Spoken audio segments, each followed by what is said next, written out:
영원하신 말씀 위에 굳게 서리 말씀 위에 굳게 서 그 말씀 위에 굳게 서리라.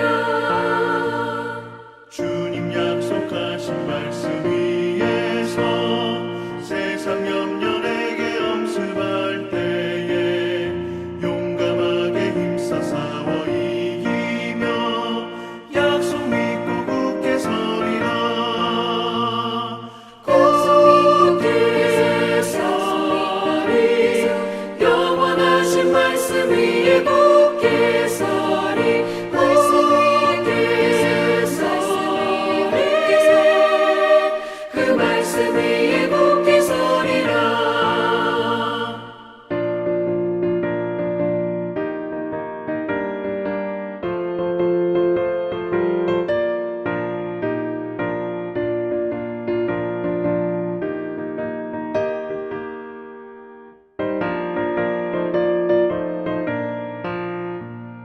주님 약속하신 말씀 위에서 영원하신 주의 사랑을 믿고 성령으로 힘써 싸워 이기며 약속 믿고 굳게 서리라. 굳게 서리 영원하신 말씀 위에 굳게 서리 말씀 그 말씀 위에 굳게 서리라. 주님 약속하신 말씀 위에서 성령 인도하는 대로 행하며 주님 품에 항상 안식 얻으며 약속 믿고 굳게 서리라. 약속 믿고 굳게 서리 영원하신 말씀 위에 굳게 서리 말씀 위에 굳게 서 그 말씀 위에 굳게 서리라. 하나님 감사합니다. 허락하신 2022년도 저무는 즈음에 한 해 순간순간과 지금까지 지내온 곳이 주의 크신 은혜임에 감사합니다. 삶 속에서 만나는 형통한 날엔 기뻐했고 불통하여 숨막혀 공고할 땐 죄를 기억해내고 생각하게 하시니 감사합니다. 그러나 하나님 아버지, 받은 은혜를 기억하지 못하고 불평과 시기심과 눈에 보암직 먹음직 탐스러운 우상으로 꽉 찬 어두웠던 심령을 용서하여 주시옵소서. 친히 창조주 영원한 통치자 되신 하나님께서 사람의 몸으로 가장 낮은 곳, 신음하며 고통하는 곳, 무시와 조롱당하는 곳에 오셔서 함께 하시며 위로의 주가 되시고 구원에 이르도록 보호하시는 주를 찬양하며 경배합니다. 하나님, 우리가 어떤 상황에도 우리를 포기하지 않으시는 주님을 바라보며 주님이 이 땅에 오신 이유를, 우리의 삶의 목적을 기억하며 살아가는 지혜로운 성도들 되게 해 주시옵소서. 하나님 아버지, 온 세계가 주님으로 충만하여 주시길 원합니다. 전쟁과 연병과 기근과 재난 속에서 십자가 사랑을 행하는 선교사들을 살펴주시고 차디찬 바닥에 무릎 꿇은 열악한 목회 현장마다 주님 은혜를 부어 주시옵소서. 다시 오실 주님을 바라며 잠시 있다 없어질 세상으로 마음 빼앗기지 않게 하시고 눈에 보이는 것으로 귀에 들려지는 것에 현혹되어 현재의 고난을 값싸게 단정하지 않게 하여 주시옵소서. 저희 명성제일교회를 사랑하시는 주님, 올해도 함께해 주셔서 감사합니다. 다시 맞는 새로운 한 해도 성령이 하나 되게 하신 것을 힘써 지키며 이 산지를 내게 주소서. 복음으로 지옥을 취하며 여전히 살아있는 예배와 새벽 예배와 성경 통독을 대대로 물림하는 이 일에 적극 실천하는 교회가 되게 해 주시옵소서. 담임 목사님 단위에 세워주시니 감사합니다. 주님 장중에 붙드시고 성령으로 함께해 주시옵소서. 우리 담임 목사님 목회 비전마다 동행하셔서 주의 뜻을 이루기에 부족함 없게 해주시고 성령의 지혜와 능력으로 인도해 주시길 원합니다. 동역하는 부교육자들에게도 은혜 주셔서 선한 사역의 즐거움으로 마음 모아 헌신하게 해주시옵소서. 하나님, 다음 세대를 불쌍히 여겨주셔서 가치관에 혼란을 주는 공교육 내용은 배제되게 하시고, 다만 이생만 바라는 자가 아닌 보이지 않는 그 나라를 심령으로 경험하는 지혜로운 자들 되게 해주시옵소서. 우리 교회가 젊고 어린 세대들을 한껏 품으며 마음껏 주님을 찬양하고 예배하는 더욱 주의 사랑으로 활기찬 교회가 되게 해주시길 간절히 소원합니다. 주님께서 귀하게 허락하신 명성 교육관이 물밀듯 밀려드는 다음 세대들로 북적이게 하시고, 이곳에서 끊임없이 구원받을 성도들이 잉태되며 생산되고 복음의 리더들이 쑥쑥 자라나게 하여 주시옵소서.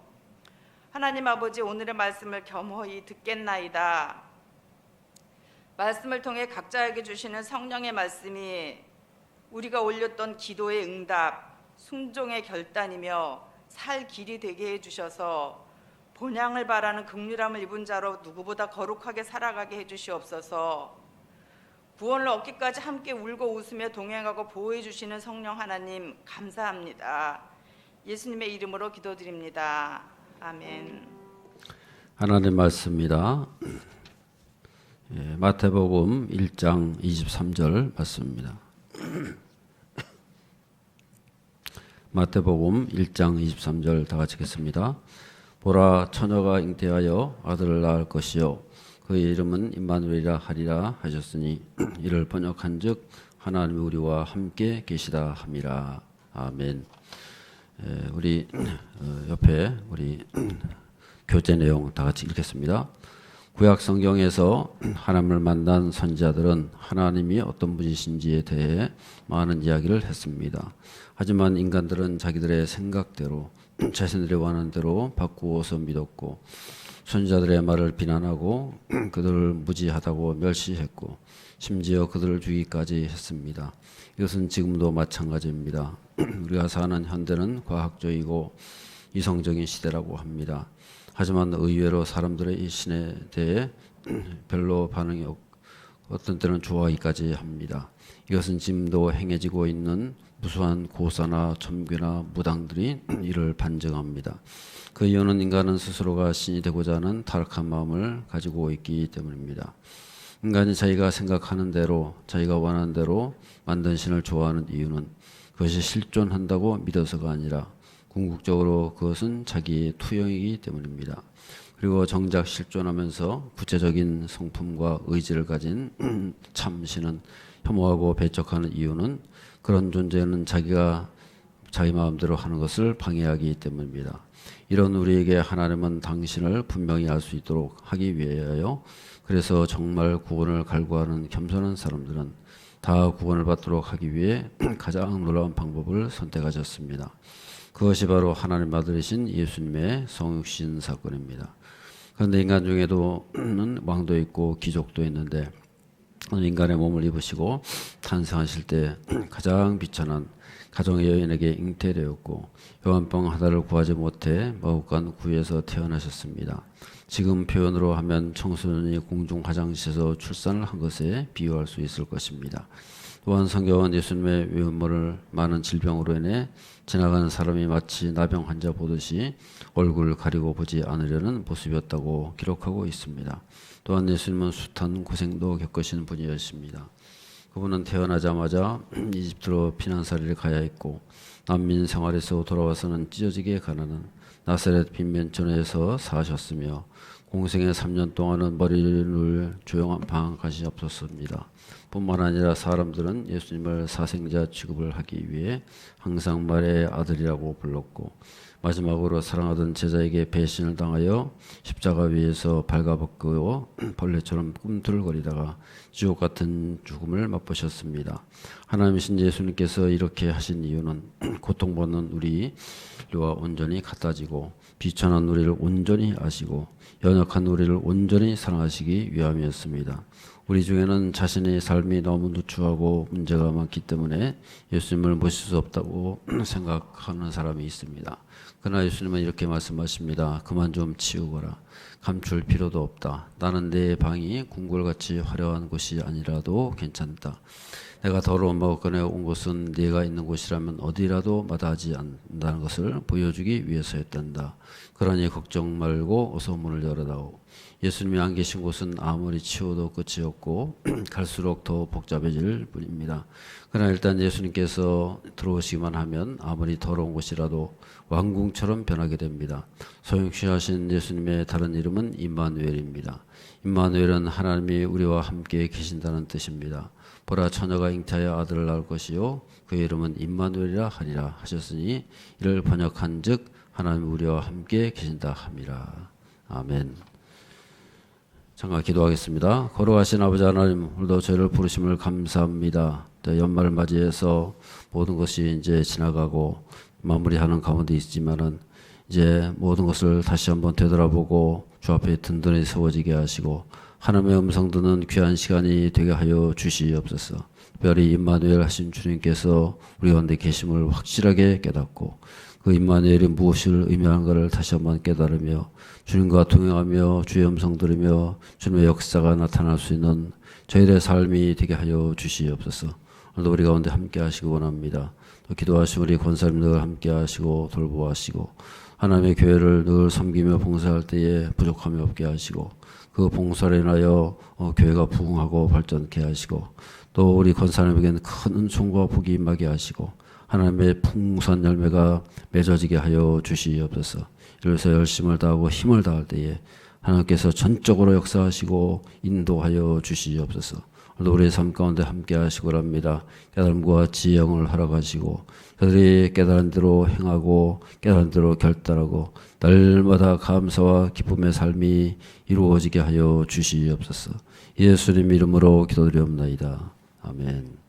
할렐루야. 1번 질문 보겠습니다. 자기 생각과 소원대로 믿은 신은 좋아하면서도 실존하시고 구체적인 성품과 의지를 가진 신은 혐오하고 배척하는 이유는 무엇입니까? 그랬어요. 뭡니까? 우리 사람이 자기 생각과 소원대로 믿은 신은 좋아한다. 자기가 한마디로 이건 하나님이 아니고 우상이고 우상. 그죠? 자기의 마음대로 좌지우지할 수 있는 그런 존재. 그걸 신이라는 이름을 붙여가지고 거기다 절을 하고 섬긴단 말이에요. 그러니까 그것은 우상인 거지 참된 신은 될 수 없다는 거죠. 그렇게 좋아하면서 실존하시고 구체적인 성품과 의지를 가진 신은 혐오하고 배척하는 이유는 무엇이냐? 어디 나오죠? 거기 중간쯤에서 왼쪽 페이지 중간에 보면 나오잖아요. 한번 읽어보겠습니다. 그리고 정작 실존하면서 구체적인 성품과 의지를 가진 참신은 혐오하고 배척한 이유는 그런 존재는 자기가 자기 마음대로 하는 것을 방해하기 때문입니다. 그랬어요. 살아계신 하나님은요, 살아계셔서 역사하신다는 거예요. 우리를 마음대로 버려두지 않는다는 거예요. 그렇기 때문에 우리가 제재를 받게 되고 하나님과 하나님을 믿게 되면은 하나님께서 우리를 이끌어 가시고 그래서 하나님께서 역사하신다. 하나님께서 주도권을 가진다는 거예요. 그러니까 하나님은 장난감이 아니에요. 하나님은 저기 그냥 그 우상단지처럼 마음대로 좌지우지하고 주물르고 자기 멋대로 할 수 있는 그런 핫바지 하나님 아니라는 거예요. 절대 하나님은 주도권을 가지십니다. 하나님께서는 살아계시다는 건 뭘 말하는 거예요? 하나님께 임재가 나타나고 하나님께서 뜻을 가지고 그분의 섭리와 뜻을 이루어 가신다는 거예요. 그래서 하나님이신 거지.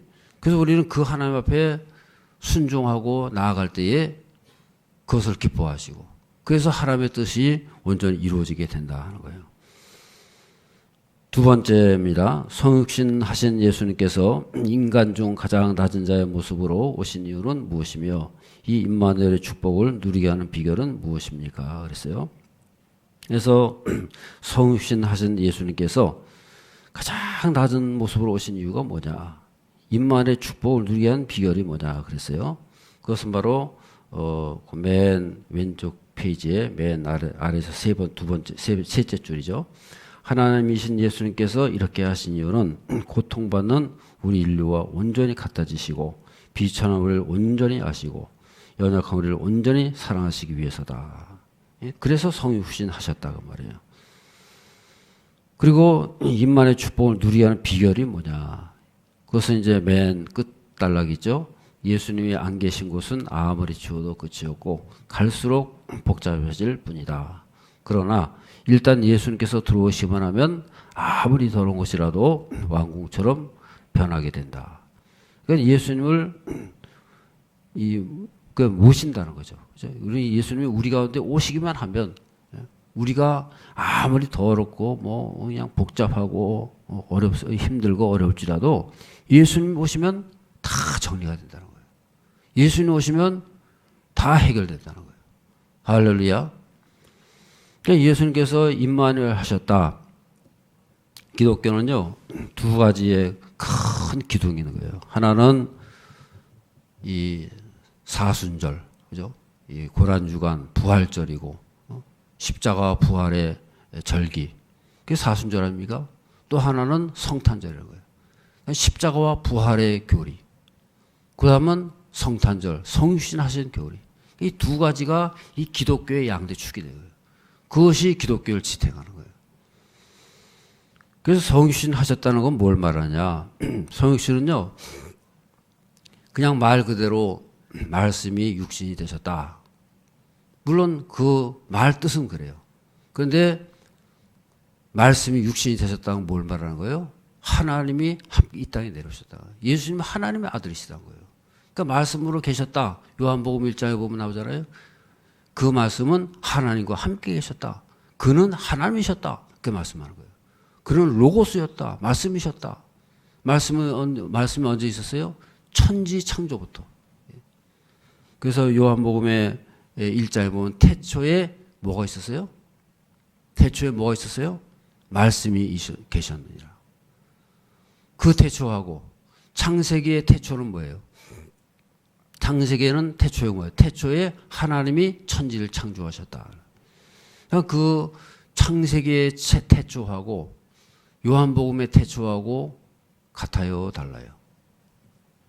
같습니까? 다릅니까? 우리나라 말로는 같아요. 똑같이 태초. 근데 의미를 보면요, 전혀 다르잖아요. 창세기의 태초는 뭐예요? 하나님이 천지를 창조하신 그때. 그러니까 이 땅을 하나님께서 천지를 창조하실 바로 그때가 태초라는 거예요. 근데 요한복음의 태초는 뭐예요? 태초에 말씀이 계시니라. 그러면 벌써 태초 이전, 영원전부터. 그래서 예수님은 영원전부터 계셨던 분이라고 말해요. 그래서 이 둘 다 우리나라 말로는 둘 다 태초니까 구분이 안 되는데요. 그것이 중국 성경을 보면은 그게 명확하게 구분이 돼 있어요. 그래서 이 창세기의 태초는 중국 성경에서는 기초로 돼요. 기초. 일으킬 기자다. 세상을 세우는 그 태초란 말이에요. 하나님께서 영원히 계셨는데 그 세상을 처음 생기게 만든 바로 그때 기초에 세상을 만드셨다. 그리고 요한복음의 태초는 뭐예요? 말 그대로 태초라는 거예요. 영원전부터 태초. 그 끝을 몰라요. 그래서 예수님께서는 영원히 계셨던 분인데 하나님이신데 이 땅에 내려오셨다는 거예요. 그분이 이 땅에 오심을 해가지고 어떻게 됐어요? 하늘과 땅이 합쳐졌다는 거예요. 그래서 이 성육신의 사건은요, 엄청난 능력이 있는 것이고 비밀이 그 속에 담겨져 있는 거예요.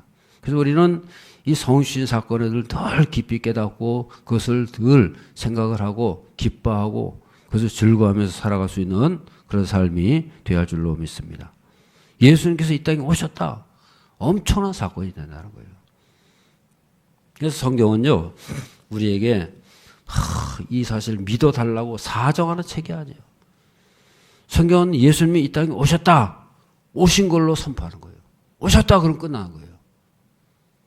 그 예수님이 어떻게 오셨느냐, 어떤 분이냐, 왜 오셨냐, 그걸 설명하는 거지, 어떻게 오셨느냐, 동정녀 마리아에게서 어떻게 나셨느냐, 그거를 설명하는 게 아니에요. 예수님을 증명하는 게 아니에요. 어떤 방법으로 오셨느냐, 그래가지고 그걸 증명해가지고 이걸 믿어라, 믿어달라는 게 아니에요. 성경은요,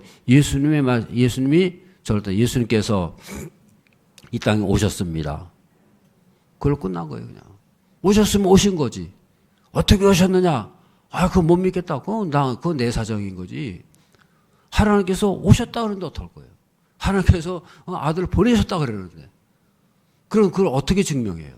하나님이 아닌 이상. 그러니까 하나님께서 하셨다 그러면 우리는 그대로 믿어야 된다는 거예요. 구약에서도요, 하나님께서 천지를 창조하셨다. 그럼 어떻게 해요? 믿어야죠. 어떻게 창조했느냐? 그걸 어떻게 알아요, 우리가요? 우리는 그걸 전혀 모르는 사람들이고. 그래서 태초에 천지를 창조하셨다 그러면 우리는 창조한 줄로 믿고 받아들일 때에 그것이 바로 우리에게 유익이 되는 거고, 거기에 능력이 나타나는 거고, 그런 거 아니겠어요? 예수님께서 어떻게 이 땅에 오셨느냐? 그걸 설명하는 게 아니에요. 예수님께서 이 땅에 왜 오셨느냐? 그것을 설명하고, 오시긴 오셨는데 왜 오셨느냐? 그걸 우리에게 말씀해주고 보여주고 있다 말이에요. 다른 것도 마찬가지 아니었어요. 부활하신 것도 그렇고, 부활하신 것도 십자가 달리신 것도 그렇고, 왜 십자가 달리셨느냐? 왜 부활하셨느냐? 그거를 설명하고 있는 거지. 어떻게 부활하셨느냐? 어떻게 부활했는지를 우리가 설명하면 압니까? 그건 신비의 사건이에요.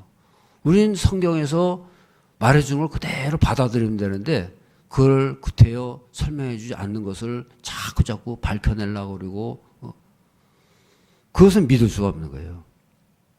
예수님께서 마리아의 몸을 통해서 나타나셨다. 그게 중요한 거예요. 이것을 무슨 논리적으로 설명한다고 믿어달라고 그렇게 말씀하는 게 아니에요. 그래서 우리는요, 절대 믿음으로 받아들이면 끝난다. 믿음으로 받아들이면 그 다음에 이해가 되는 거예요. 먼저 믿고 받아들이는 거예요. 그랬을 때에 그 다음에는 모든 것이 설명이 되어지는 것이고 증명이 되어진다는 거예요. 하나님께서 중요하게 여기신 것을 우리도 중요하게 받아들여야 되는데 우리는 엉뚱한 것을 중요하게 여겨요. 엉뚱한 것을 자꾸 의문을 제기하는 거예요. 예를 들어서 손가락이 있어요. 여러분. 손가락이 이렇게 있으면 손가락이 이렇게 가르치고 있어요. 그 손가락을 저쪽으로 가르치고 있으면 어디를 봐야 돼요? 저쪽을 봐야지, 저쪽을요. 우리가 손가락이 이렇게 저기를 봐라 그러는데 우린 저쪽을 안 바라보고 손가락만 보는 거예요. 손가락이 어떻게 생겼느냐? 손가락에 무슨 금반지가 꼈느냐? 뭐냐? 그런 것만 바라보는 거예요. 그러니까는 본질을 못 보는 거예요.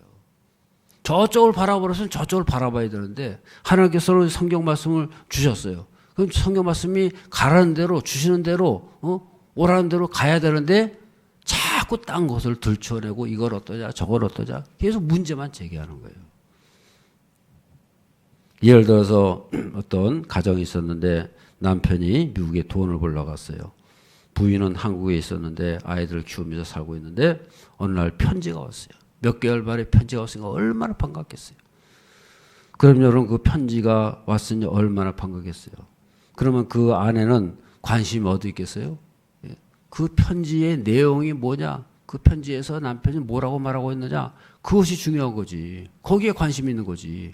그 편지지가 어떻게 생겼느냐? 이것이 어떻게 배달됐느냐? 몇 개월 걸렸느냐? 어떻게 됐냐? 그거는 아무 관심이 없는 거예요. 그 소용없는 거예요. 본질이 뭐냐가 중요한 거예요. 편지 내용이 얼마나 중요합니까? 그랬듯이 성경 말씀도 마찬가지라는 거예요. 하나님께서 우리에게 본질을 말씀하고 있는데 그 본질대로 보질 않고 자꾸 엉뚱한 거, 없는 거, 그런 것만을 찾아내고 있다는 거예요. 그래서 성경이 무엇을 말씀하고 있느냐? 예수님이 이 땅에 오셨다.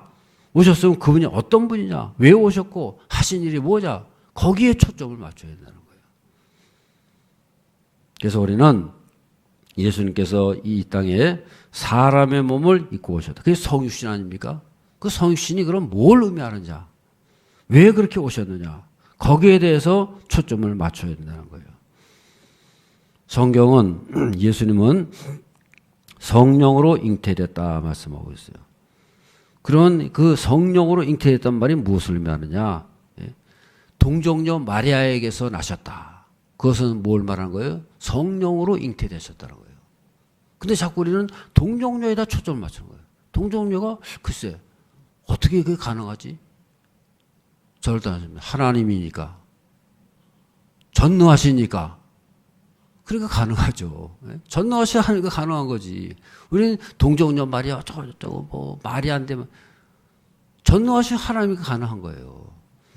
그래서 성령으로 잉태됐다고 그랬어요. 그 성령으로 잉태됐단 말이 뭘 의미하느냐? 그것이 중요한 거예요. 세상의 방법이 아니라 하나님의 방법으로 오셨다는 거예요. 세상의 방법, 이 세상의 길을 다 거부하고 오직 하나님의 방법으로 오셨다는 거예요. 그리고 오시고 나서도 보세요. 어떻게 살아가셨어요? 세상의 방법대로 한다면은 저 예수님께서 어디서 태어나게 되겠어요? 하나님의 아들 정도 되면은 저 높은 궁궐에서 아주 좋은 데서 편한 데서 그렇게 태어나야 되지 않겠어요? 사람들이 다 환영하고 막 그냥 있는 자리에서 막 그냥 박수 쳐주고 그런 자리가 돼야 되지 않겠어요? 근데 그런 거 하나 없이 세상과 전혀 다르게 엉뚱한 곳에 태어나셨다는 거예요. 그게 바로 세상의 방법이 아니고 하나님의 방법으로 태어나셨다는 거예요. 왜 그렇게 오셨느냐?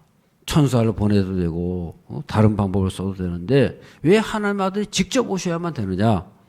그것을 우리는 생각을 해야 되는 거예요. 하나님께서 천지 창조를 하실 때 말씀으로 다 이루었잖아요. 말씀 한마디면 다 된다 그랬는데 말씀으로 다 이루어졌는데 예수님 오시는 것도 그냥 말씀으로 한마디 하시면 될 거지. 왜 하나님의 아들이 직접 이 땅에 오셔야만 되느냐 그 말이에요. 우리는 그것을 봐야 되는 거예요. 성경은 그것을 뭐라고 말씀하고 있느냐. 마태복음 1장 21절 다 같이 읽겠습니다.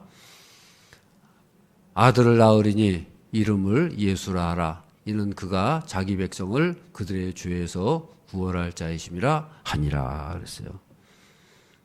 예수님의 이 땅에 오시는 의미를 말씀하고 있는 거예요. 예수님께서 왜 오셨느냐? 그것을 말씀하는 거 아니겠어요? 바로 우리 인간의 죄 때문에 오셨다. 여기 보면 그랬어요. 자기 백성을 그랬어요. 자기 백성을 그들의 죄에서 구원할 자입니다. 자기 백성이 있다는 거예요. 자기 백성. 자기에게 소속된 백성, 자기에게 할당되는 백성이 있다는 거예요. 그 백성들을 죄로부터 구원하기 위해 가지고 영원한 자기 백성으로 삼기 위해서, 구해내기 위해서 저 세상에 지금 예수님의 백성들이 많이 있다는 거예요. 자기 백성들이 지금 살고 있다는 거예요. 그 백성들을 구해내기 위해서 어디서요? 죄로부터. 그러면 죄라는 게, 구원이라는 게 뭐예요? 구원이라는 것은 우리가 여러 가지 의미가 있잖아요. 어떤 사람은 불타는 건물에서 꺼내주는 것도 구원받았다. 불타는 건물에서 건져줬어요. 나 구원받았다 그러잖아요. 침몰하는 배에서 건져줬어요. 그것도 구원받은 거예요. 중한 병에서 치료받은 것도 구원이에요. 그 구원의 뜻은 여러 가지가 의미가 있는데요. 죄에서 구원하는 것이 도대체 뭐냐? 죄로부터의 구원이라는 것은요, 죽음으로부터의 구원이라는 거예요. 인간과 하나님과의 관계에서 다 죽어 있었다는 거예요.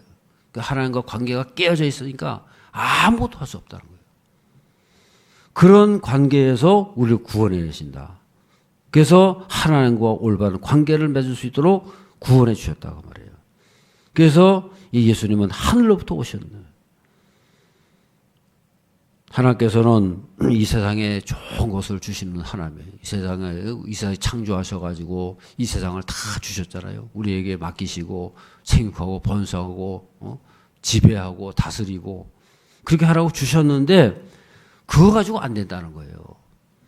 그래서 하나님께서 그거보다 더 큰 거, 더 이상, 그 이상을 주시고자 하는데 그게 뭐예요? 그게 바로 하나님의 자녀라는 거예요.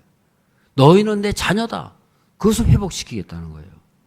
하나님이 주실 수 있는 최고의 것, 그게 뭐예요? 절대 하나님의 자녀됨. 그게 바로 최고의 축복이라는 거예요. 이 세상에 하나님께서 주신 것도 많이 있죠. 뭐 여러 가지 하나님께서 이것도 주시고 생명도 주시고 물질에 권세 주시고 많은 거 주셨습니다만은 하나님께서 그보다 최고 그 이상의 것을 우리에게 주시기를 원하는데 그게 뭐예요? 하나님의 자녀가 되는 거예요. 그거를 선물로 주신다고 말이에요. 하나님의 상속자가 된다. 하나님 나라를 상속할 수 있는 자녀. 이 땅의 것이 아니고요. 저 하늘의 자녀. 그 권세를 주셨다고 말이에요. 이것만이 우리 사람을 구원할 수 있는 것이고 이것만이 사람을 만족시킬 수가 있다는 거예요. 그래서 우리 사람 속에는요, 무서운 죄의 세력이 다 사로잡혀 있는 거예요. 진짜 무서운 것은요, 로마 제국이 아니라 우리 속에 있는 죄의 권세, 죄의 권세. 죄악으로 다 매여져 있어가지고 결박돼 있어가지고 꼼짝달싹 못하는 거예요. 하나님의 아들이 이 세상에 오신 것은 우리를 결박하고 있는 그 죄악을 딱 무너뜨리고 무력화시키고 그리고 하나님과 연결시켜주는 그 역할을 하기 위해 가지고 오셨다고 말이에요. 그래서 그분이 오셔야만 된다는 거예요. 인간의 죄는 뭐냐? 한마디로요, 하나님의 인간을 가로막는 불순종이라는 거예요. 아담과 하와가 불순종함을 해가지고 하나님과의 관계가 다 끊어졌잖아요. 하나님께서는 다 품어주시고 다 몽땅 다 주셨어요. 그런데도 끊어졌어요.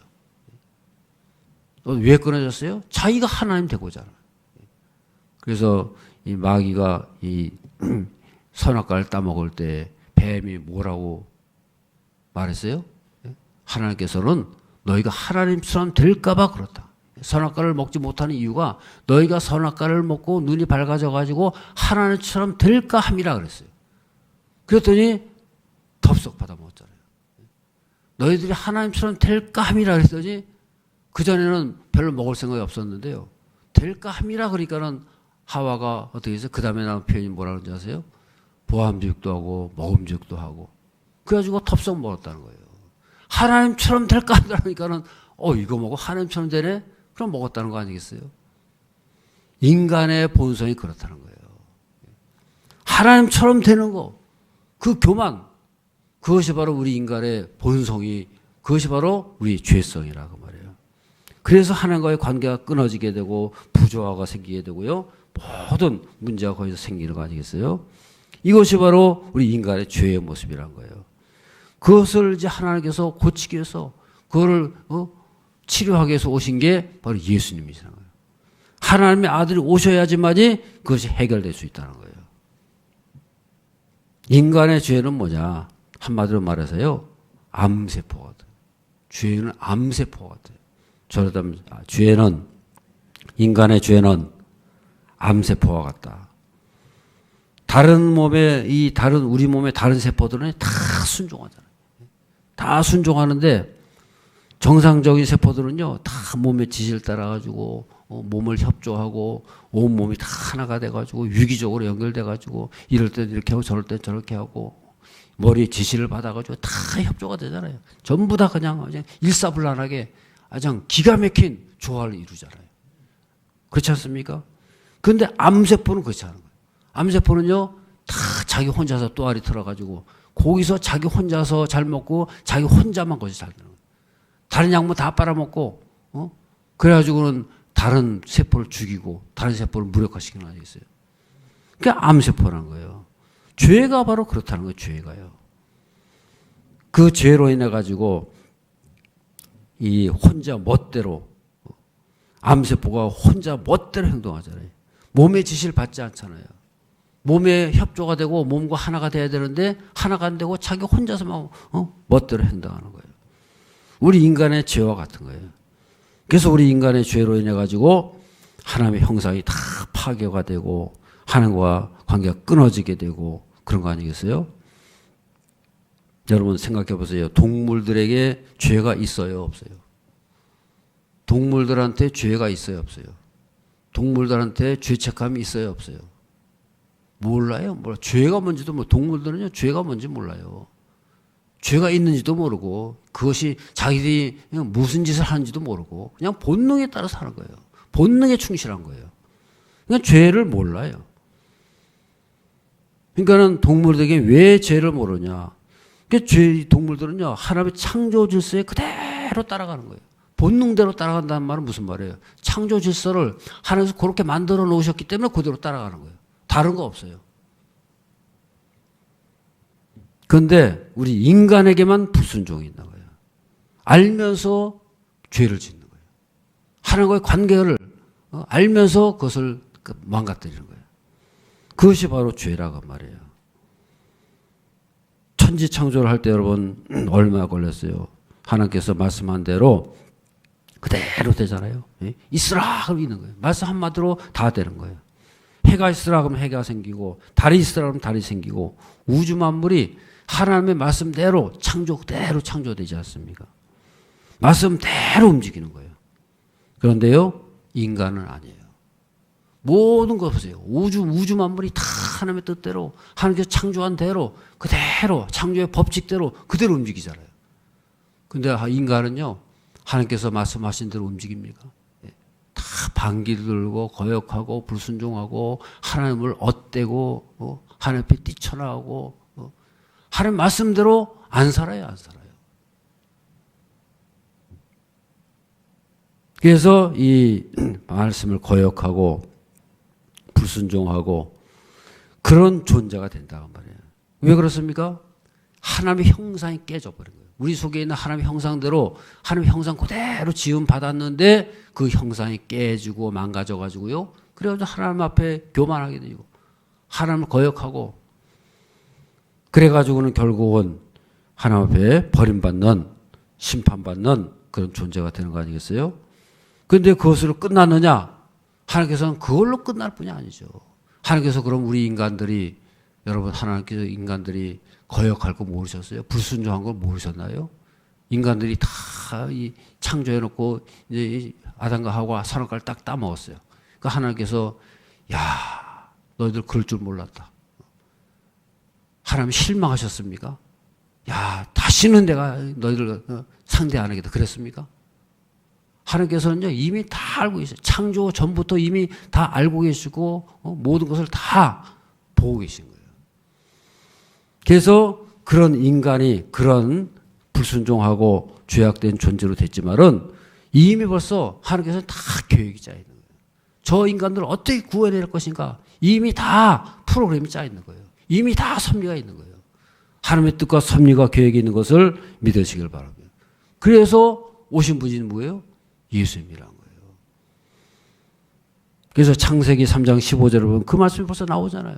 여인의 후손이 뱀의 후손을 머리를 상하게 할 것이다. 그렇게 말씀하고 있잖아요. 그건 뭐예요? 벌써 그때부터 이미 하나님께서는요, 벌써 다 섭리가 그 속에 감춰져 있었다는 거예요. 그래서 결국에는 하나님께서 우리 인간의 죄를 없애기 위해 가지고 이미 벌써부터 이미 마련해 놓으신 그 섭리가 이루어지게 됐다는 거예요. 그래서 하나님의 아들이 오시게 되었다. 그래서 이 성육신은요, 영적인 연합이라는 거예요. 우리 인간의 죄가 치유가 되고 하나님 앞에 우리가 다 세워지게 되는 그런 역사가 나타나게 된다. 마태복음 1장 22절 23절 다 같이 읽겠습니다. 이 모든 일이 된 것은 주께서 선지자로 하신 말씀을 이루려 하심이니 이르시되 보라 처녀가 잉태하여 아들을 낳을 것이요 그의 이름을 임마누엘이라 하리라 하셨으니 이를 번역한즉 하나님이 우리와 함께 계시다 함이라. 22절 보면요 이미 벌써 다 계획되어 있었다는 거예요. 예언자를 통해 가지고 선지자를 통해 가지고 하나님께서 이미 다 계획되어 있던 것이 지금 이루어지게 된다. 이 모든 일이 된 것은 주께서 선지자로 하신 말씀으로 이루려 하심이라. 이미 선지자를 통해서 다 이미 말씀하셨어요. 메시아가 올 거다 이미 다 예언되어 있었다는 거예요. 천지 창조 전부터 영원전부터 하나님께서 이미 다 계획해 놓으시고 이것을 선지자를 통해 가지고 말씀하셨고 그리고 드디어 오시게 되었다. 그분이 바로 예수님입니다. 그래서 성육신 사건이 일어나게 됐다. 이것을 말씀하고 하는 거예요. 성육신 사건은요, 이게 모든 걸 전체적으로 다 있는 가운데에서 이것을 깨달아야 되는 거예요. 그래서 성육신 사건은 뭐예요? 임마누엘이다. 그 이름을 임마누엘이라 하리라. 그 뜻이 뭐라고요? 하나님이 우리와 함께 하신다. 저를 따르면 하나님이 우리와 함께 하신다. 하나님이 우리와 함께 하신다는 말은 무슨 말이에요? 그분의 나라가 이 땅에 내려오게 됐다는 거예요. 예수님이 한 분 오심으로 해가지고요. 예수님만 달랑 내려온 게 아니에요. 예수님 한 분만 단지 내려온 게 아니에요. 예수님이 오심으로 해가지고 어떻게 됐어요? 하늘과 땅이 합쳐진 거예요. 하늘과 땅이 통합이 돼버린 거예요. 그것을 말씀하고 있는 거예요. 하나님 아들이 왔어요. 그러면 그 끝난 거죠. 하늘과 땅이 합쳐진다. 그래서 그 하늘과 땅이 합쳐진 모습이 나중에 계시록에 보면은 하나님의 나라가 이 땅에 임하였더라. 덮였더라. 덮였다. 이 땅이 여러분 다 치유되고 다 뭐 이렇게 해가지고 다 깨끗하게 된 다음에 합쳐졌나요? 그게 아니라고요. 있는 그대로요. 예? 이 땅의 삶이 그대로. 예수님께서 오시고 나서 이 세상이 바뀌었습니까? 예수님께서 오시고 나서 이 세상이 뒤집어져가지고 그냥 깨끗하게 되고 청소가 되고 그냥 악한 것들은 다 없어지고 그래서 그냥 깨끗한 세계가 됐습니까? 예? 정황무호한 세계가 됐습니까? 아니잖아요. 지금도 전쟁이 일어나고 있잖아요. 지금도 막 악한 일이 일어나고 있잖아요. 지금도 사람 죽어가고 별의별 일이 다 일어나고 있잖아요. 문제 많고 탈 많고 그러면 이 세상에 구원받을 자격이 없나요? 아니라는 거예요. 예수님께서 그런 가운데 이 땅에 오신 것을 믿으시길 바랍니다. 지금도 전쟁이 일어나요. 지금도 엄청난 악한 일이 일어나고 있어요. 그런 가운데에 이 땅에 예수님께서 오셨습니다. 그 말은 무슨 말이에요? 전능하신 하나님께서 이 땅을 고치신다는 거예요. 있는 그대로 다 덮어두고 그대로 하나님께서 덮어놓으시는 거예요. 다 덮어버린다는 거예요. 엄청난 하나님의 사랑으로 엄청난 하나님의 권능으로 다 덮어버린다는 거예요. 우리는 그것을 믿는 거예요. 이 세상에 아무리 탈 많고 문제 많고 악하고 야, 이 세상이 이래서 되겠어 하고 우리는 한탄하고 우리는 눈물 짓고 한숨 짓지만은 그럼에도 불구하고 하나님의 아들이 이 땅에 오시더라고요. 그게 임마누엘 하신 거예요. 그분 때문에 이 땅은 소망이 있는 것이고 그래서 이 땅이 다 하나님의 긍휼과 자비로 하나님의 큰 권능으로 덮여가지고 이 땅이 변하게 되는 것을 믿으시기를 바랍니다. 그래서 우리는 마지막을 보는 마지막을. 그래서 우리는 전능하신 하나님이 우리와 함께 하신다. 그분이 이 땅에 오시고 오래가지고 저도 우리는 가치 있는 존재가 됐다. 죽어 마땅한 존재인데 하나님께서 그냥 막 그냥 없애버릴 수밖에 없어요. 예? 인간들의 죄, 인간들의 그 엄청난 죄악들 그런 것들 보세요. 얼마나 악합니까? 예? 마귀보다 더 악한 게 인간들의 모습 아니겠어요? 그런 인간들을 다 쓸어버려도 마땅치 않은데 아들을 보내셨다는 거예요. 임마누엘 하나님께 그분의 아들이 함께 하심으로 임마누엘 세상이 돼버린 거예요. 그러니까 하나님께서는 어떻게 하시는 거예요? 그 아들 때문에 다 용서하시고 그 아들 때문에 구원해 주시고 아들 때문에 다 눈 감아 주시고 아들 때문에 다 덮으시고 그래가지고 하나님의 전능하신 구원이 이루어지는 것을 믿으시기를 바랍니다. 그게 구원이란 거예요. 우리가 무슨 구원이라는 것이 무슨 여러분 죄 하나 용서받아가지고 그게 아니에요. 구원이라는 것은요 엄청난 사건이 되는 거예요. 하나님의 아들이 아니면 안 되는 거예요. 그분이 하나님의 아들이 오셔야지만이 구원이 이루어지게 된다는 거예요.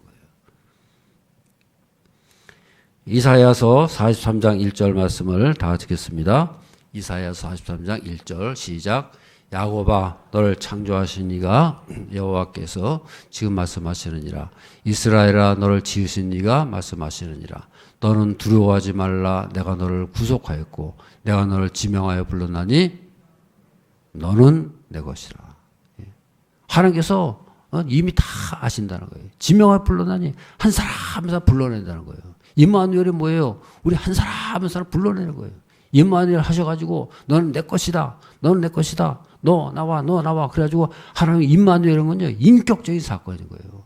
한 사람 한 사람 임마누엘 하셔가지고 우리를 이끌어내셔가지고 자기 백성을 죄에서 불러내시는 것을 믿으시길 바랍니다. 자기 백성을 죄에서 구원하시기 위해서 오셨다 그랬어요. 그러니까는 임마누엘은 뭐예요?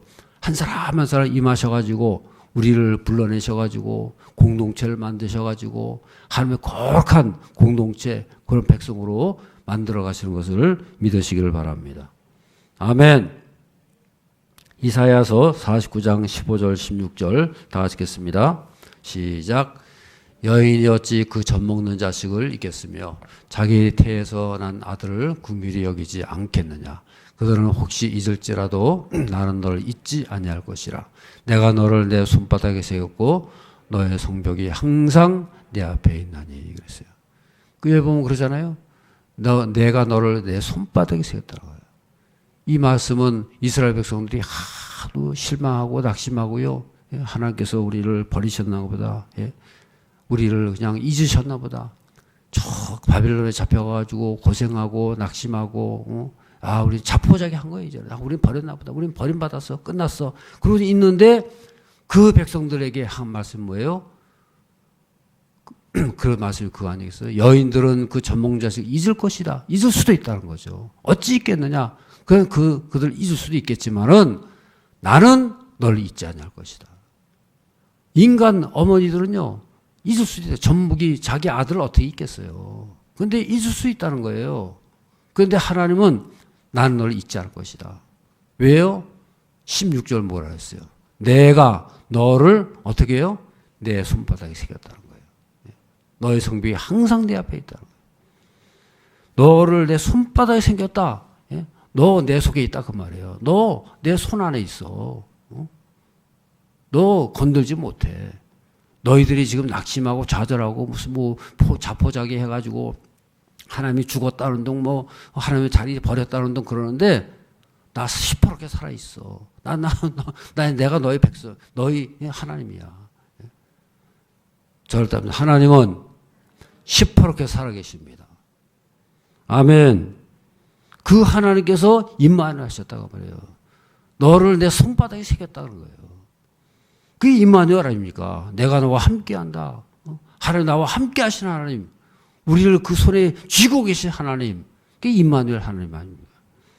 하나님 그런 하나님이란 거예요. 요한복음 15장 5절에서 7절 다 적겠습니다. 나는 포도나무여 내가 그 안에 거하면 사람이 열매를 많이 맺나니 나를 떠나서는 너희가 아무것도 할 수 없습니다. 사람이 내 안에 거하지 아니하면 가지처럼 밖에 버려져 마르나니 사람들이 그것을 모아다가 불에 던져 살으니라.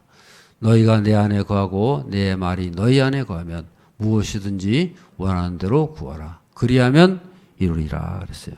여기 보면은 나는 포도나무요 너희는 가지다 그랬어요. 그럼 뭘 말하는 거예요?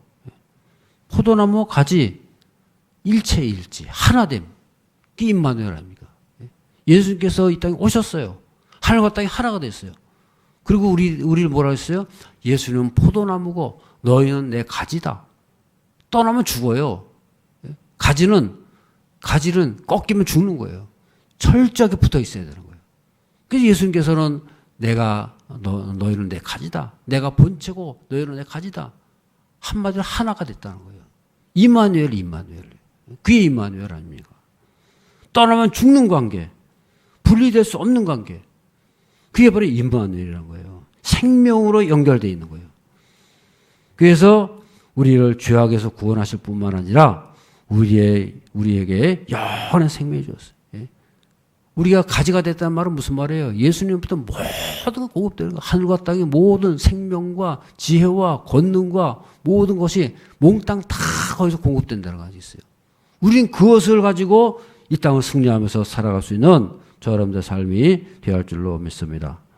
아멘. 그래서 우리는요, 임마누엘 그 하나님, 이 땅에 오신 그 예수님을 가지고 살아계신 하나님이 날마다 우리 가운데 역사하시고 이 문제 많고 탈 많은 세상이지만은 이 세상을 우리는 그 임마누엘 하나님으로 그 믿음으로 세워져 가지고 그것을 이겨내고 승리의 삶을 살아갈 수 있는 저 여러분들의 삶이 되어야 할 줄로 믿습니다. 자, 일단 임마누엘의 하나님을 즐거워하며 누리며 살아갑시다.